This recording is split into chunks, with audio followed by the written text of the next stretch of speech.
Comment être patient?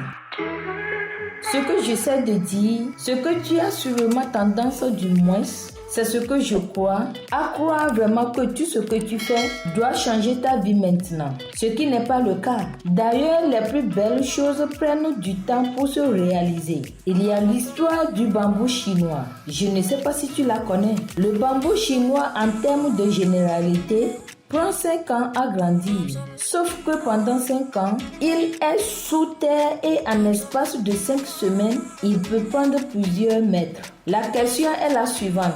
Pour prendre plusieurs mètres, il faut 5 semaines ou il faut 5 ans. On a tendance à uniquement voir ce que l'on voit et à ne pas prêter attention à tout ce que l'on ne voit pas. Tous ces efforts que tu peux effectuer, tu penses peut-être que cela n'a aucun impact sur ton quotidien, mais tout ce que tu fais, absolument chacune des choses que tu fais, chacune de tes pensées, de tes paroles, de tes actions, ont un impact sur le reste de ton existence, sur tes croyances ou tes valeurs. C'est juste que tu ne le vois pas. Et souvent, en fait, quand on effectue beaucoup d'efforts pour réaliser nos rêves et qu'il n'y a aucun résultat, on a tendance à déprimer parce qu'on ne voit pas sur le long terme. Parce que sur le long terme, tu peux avoir toujours plus de temps à recréer une relation, à recréer quelque chose que tu as fait uniquement pour une fois.